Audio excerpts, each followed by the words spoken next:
The following video has been approved by the JD marketing team. It is rated JD for intense use of the word damn and many beaver related puns. This video may not be suitable for all beavers. G'day mate, welcome to another beaver tutorial with me, JD, and today we're talking about warehousing. Because I had a small problem in my own personal game. Something happened with my warehouses, because the way warehouses set up in TimberBorn is generally they'll store anything, and they'll store a lot of anything. As you can see, this very helpful warehouse here has a few berries, books, explosives, flour, gears, blocks, paper, some potatoes, uncooked type, some scrap metal, and that's about it. It doesn't have a lot of food, which is exactly what happened in my own personal playthrough. I had a whole lot of warehouses, and they were full of very important things like paper and planks, but not a lot of food. And then a drought came along and some beavers may have accidentally had a slightly shorter lifespan.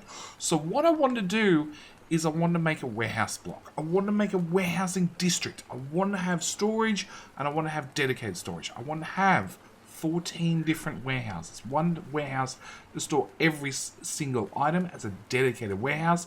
And I didn't want little ones, I wanted the large ones. On top of that, if I was going to build such a project, I wanted to make sure a couple of things. So I wanted to make sure I could build it without any scaffolding, because the last thing I want to do is build a whole bunch of temporary scaffolding so the beavers can get in there and build things and then promptly remove the scaffolding directly afterwards. The other thing I wanted to make sure is it was very short pathfinding, because having a large district is a large warehousing district is great, but if the pathfinding penalties are too bad, then you need to build it right beside the district center. And, you know, it can lead to a lot of issues, because generally that space is already full. So, with those constraints out of the way, what I actually came up with was this. Now, bear with me. You might notice that there's not quite enough warehouses. We're going to talk through that in a second. So, going through my list, I have a berry warehouse. Then I have a book warehouse. Then up here I have a bread warehouse. Then I have a carrot warehouse. I have an explosives warehouse. I have a gear warehouse. And I have a flour warehouse. Which is only half the list, because this is only half the build. I also happen to have 3 generic warehouses down the bottom, which are allowed to store anything. And 2 warehouses up here that you might notice are not connected to any paths, which are also generic warehouses allowed to store anything. Because I set out to make 14 large warehouses, and I went a little bit over. So what I want to do is I want to show you guys how to build this, and like I said, most importantly, be able to build it without putting any scaffolding. So we're going to flip around to the other side. We're going to set the camera up. There looks good. Alright, a couple of things. Now, you might notice there's some paths sticking through. The paths are there for a very important reason, which we're going to get to in one second. So, we're going to start off with a large warehouse. We're going to go 1 in the center, leave a 1 tile gap, 1 on the left, and same on the right, okay? Then, those paths we were talking about, we're going to put those in. Because if we click on our district center, we can now see that beavers can actually walk directly through this giant structure, which is important to, as I said, cut down those pathfinding penalties. All right, back over to warehousing. Before we get too carried away, we're actually going to put in a small warehouse on the left and the right. I know, I went a little bit overboard. Next up, back into paths, we're going to put in some platforms on both the left and the right of the main warehouse, which is then going to let us go back into storage, large warehouse. We're going to fill in the gaps, and then finally put 1 on the top, okay? With that out of the way, we're going to go back into platforms. I'm going to drag the left-hand side and the right-hand side before going back into storage, back in large platforms. We want 1 on the left, 2 on the left, 1 on the right, 2 on the right. Okay, with that out of the way, we need to hook up our paths. Now, on the left-hand side, this is actually accessible from the other side. Okay, so it's going to be 2 more generic warehouses, same as these 2 are, that the beavers are allowed to store anything. As for the front warehouses, I'm going to say this up front, you have a couple of choices. I'm going to build them with all the paths connected, but it does mean as soon as the beavers can path to a brand new warehouse, they're going to start storing it with crap. Now, you can always lock the warehouse afterwards, and in theory, eventually, over time, if you have a dedicated warehouse for, say, gears, and it ends up with some bread in there or some paper in there, eventually, in theory, it will empty out. Maybe not guaranteed, but it should eventually empty out. Okay, with that out of the way, let's go back into our stairs. We're going to need a stair on the left and a stair on the right. This one and this one are now both accessible. Paths, we're going to put a path here, a path here, and a path here, because they're the easy ones. All right, then we're going to go into platforms. We're going to build 2 singles, starting above this one, because it's obviously going to need an entrance. Then we're going to go to doubles. We're going to build another 2. Go back to singles. Going to build 2 singles like this. And then into 3s, and going to build 2 3s. You can see how easy this is going to be.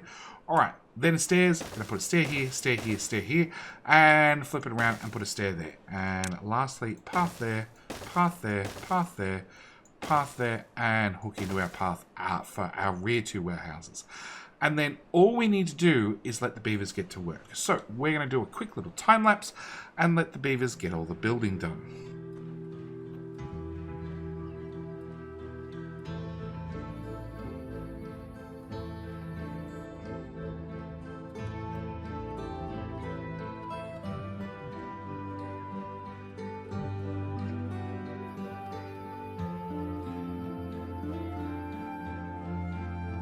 Okay, and as we can see, we have some very, very busy, very, very tired, very, very thirsty, very, very exhausted little beavers because they worked all the way through the night. But as you can see, we got the whole lot built without any scaffolding. So we left off our list at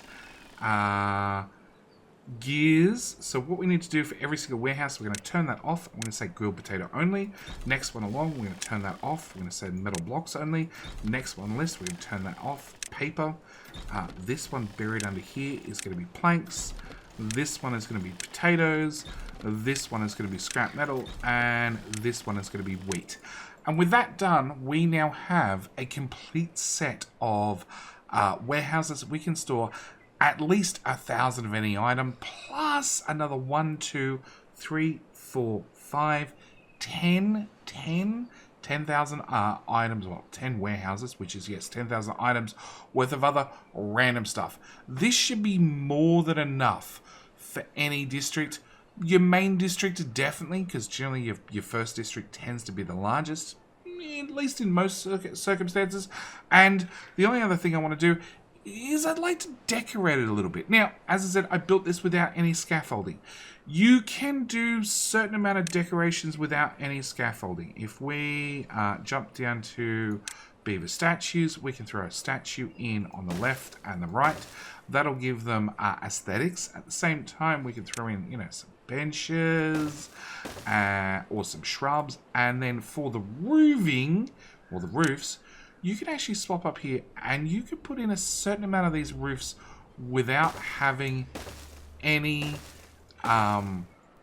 scaffolding. Now, aesthetics, it really comes up to each individual player, so I'm not going to play around with it too much, but I can definitely tell you that these points can all be accessible from the ground. Now, there's one other thing I do want to just set up very, very quickly. So, with just a tiny bit of scaffolding, you can actually put the monuments on top of your warehouse district. So yes, I did have to build a couple of platforms and a couple of stairs just so they get up to the roof to build the tribute of integrity.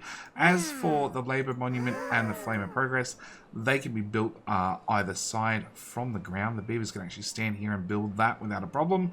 And the other very, very important thing with this whole massive block is power connects all the way through. So as you might notice, I have a couple of engines here to provide some power plugged in to the second level, and they're actually providing power all the way through to actually run the monument on the roof. So that is my warehouse district. As always, I do hope you guys have enjoyed this video.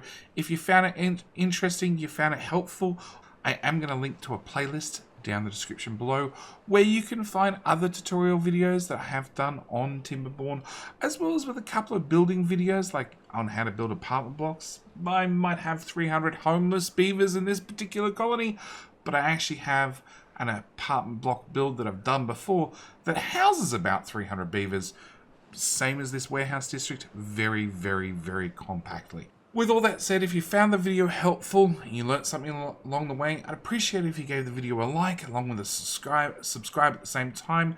And lastly, thank you guys so much for watching. Do hope you enjoyed, and I'll see you guys in the very next video. Alright, bye.